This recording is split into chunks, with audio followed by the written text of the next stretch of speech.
আমরা বাড়ির পাশের বাড়ির এক ছেলে দেখছে, হ্যাঁ কোম্পানিতে কাজ করে, কোম্পানিতে কাজ করতে আইতে দেখছে তাই রাস্তা ফিরে দিছে।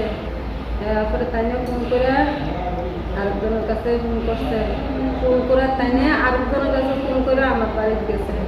আমি বাড়ি যাওয়ার পরে আমার আরেক ছেলে গাড়ি করে দিছে, আমরা নিয়েছি। কি শুনছেন আয়া? হ্যাঁ কি শুনছেন কেমন হয়েছে? গাড়ি অ্যাক্সিডেন্ট হয়েছে, গাড়ি বাড়ি তাই না কিভাবে যাইতে আসলো? তাই না আটকে যেতেছে, কই যাইতে আসলো? বাড়ি যেতেছে, কাজের থেকে বাড়ি যেতেছে। কি কাজ করে? রিক্সা চালায়। নাম কি? আনন্দ শব্দ। বয়স? বয়স 45। বাড়ি কোনখানে?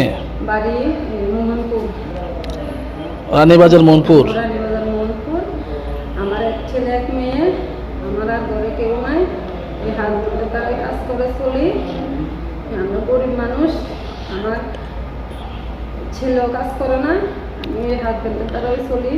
হাজবেন্ডের কেউ নাই, আমি ছাড়া আর কেউ নাই। এই গাড়িটা আটক করা গেছে নি যে গাড়িটা অ্যাক্সিডেন্ট করছে? আটক করা গেছে। মালিক আইছে এই গাড়িটা? মালিকে গেছে, তারা চিকিৎসার পুরা খরচ দিবে। এখন অবস্থা কিরকম? ডাক্তার কি কইছে? আশা ছাড়া দিছে,